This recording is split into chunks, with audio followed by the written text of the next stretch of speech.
निर्गुण यार याने सो प्रभु सदा संभाल जिन किया तिस चीत रख जिन किया तिस चीत रख नानक निभही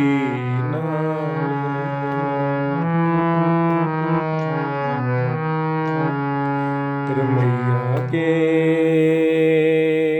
गुण चेत परानी कवन मूल ते कवन दृष्टानी जिन तू साज सवार सिगारिया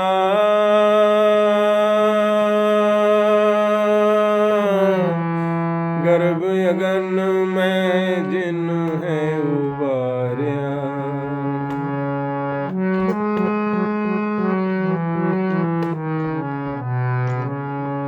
बार व्यवस्था तुझे प्यारे दूर भर जो बन भोजन सुख सूर भर जो बन भोजन सुख सूर बिरद भया ऊपर साक से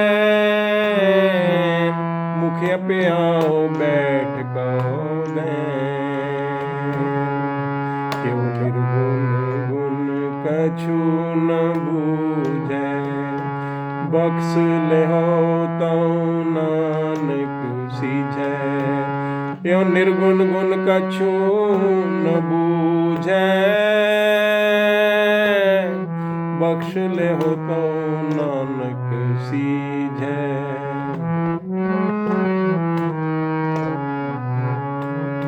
निर्गुण यारे आन्या सो प्रभ सदा संभाल जिन किया तिस चीत रख नानक निभही नाल अष्टपदी रमैया के गुण चेत परानी कवन मूल ते कवन दृष्टानी जिन तू साज सवार सिगारिया गर्भ अगन में जिन है उबारिया बार व्यवस्था तुझ है प्यारे दूर भर जो बन भोजन सुख सूर बिरध भया ऊपर साक सैन मुखिया प्याओ बैठ को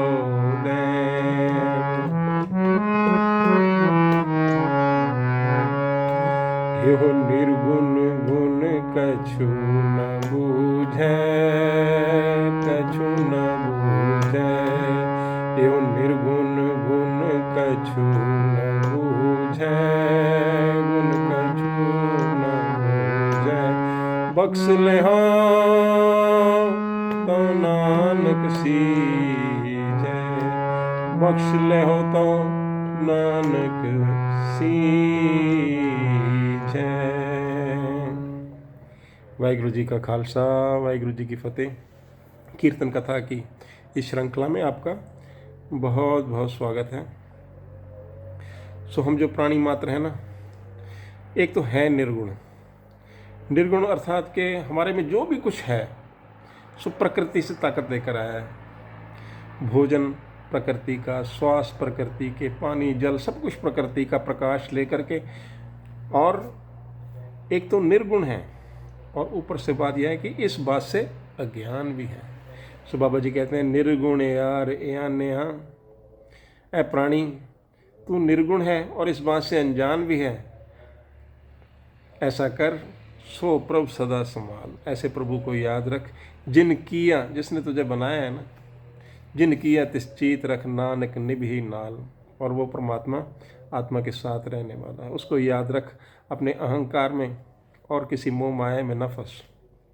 सो आगे बाबा जी उपदेश करते हैं, रमैया के गुण चेत प्राणी, अरे उस भगवान के गुण को याद कर ऐ प्राणी। कमन मूल ते कमन दृष्टानी, तुझे क्या से क्या बना दिया। शरीर है तो मिट्टी का ही ना, और फिर कितने छोटे से अंश से, एक बुलबुले से कितना मनुष्य रूप प्रदान कर दिया है। कवन मूलते कवन दृष्टानी जिंतु साज सवार सिंगारे, जिसने तुझे संवारा श्रृंगारा है और जिसने तुझे गर्भगन से निकाला। गर्भगन से क्या, अपनी अपने आप तो जो आज इतना अहंकार करता है प्राणी, कितने लोगों का सहयोग होता है। तो गर्भगन से इसको छुटकारा मिलता है। गर्भगन में जिन्हें उबारे, बाल जब छोटा होता है तो दांत भी नहीं होते, कौन खुद से तो कुछ नहीं कर सकता। उस समय दूध की व्यवस्था होती है, बालक व्यवस्था ना, बार व्यवस्था तुझे प्यारे दूध। उस समय दांत भी नहीं थे तो दूध का प्रबंध था। भर जोवन भोजन सुख सूद, और जब जवानी आई तो फिर भोजन का प्रबंध हुआ, सुख सुविधाओं का प्रबंध सब प्रभु की कृपा से हुआ। एक जो हम निवाला भोजन का भी खाते हैं ना, देखते हैं, हम गुण नहीं जानते तभी तो निर्गुण है ना। किसने उगाया, किसने फसल को काटा, फिर कैसे वो बाज़ार में आती है, फिर कैसे करके रसोई में, रसोई के अंदर भी कितना कुछ लगता है, तब वो पकती है चीज़।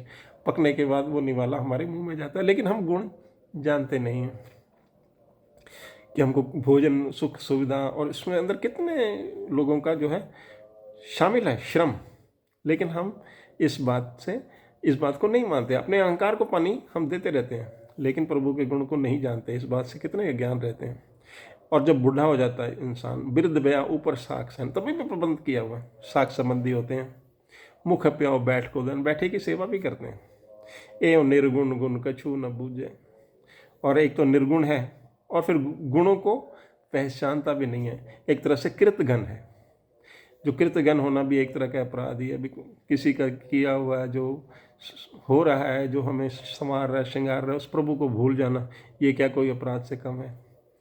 बाबा जी कहते हैं, ए निर्गुण गुण कछु न बूझे, बख्श ले। जब प्रभु बख्श देना तो आत्मा को ज्ञान हो, आत्मा शुक्रिया करे, प्रभु को याद रखे। ए निर्गुण गुण कछु न बूझे, बख्श ले तो नानक सीजे। तब इसको सूझबूझ आती है कि मेरे अहंकार की कोई जगह नहीं है। जो है सो प्रभु है, प्रभु की ज्योत है जो हमारे अंदर से गुजरती है, हमारे अंदर से प्रकट होती है। सो सब प्रभु रूप है। तो यही गुरु जी का उपदेश है कि हम अपने अहंग को त्यागें और सृजनहार प्रभु को हमेशा याद रखें। सो इसी के साथ आज्ञा दें और अरदास करें कि ये कीर्तन कथा की लड़ी इसी तरह से चलती रहे। वाहिगुरु जी का खालसा, वाहिगुरु जी की फतेह।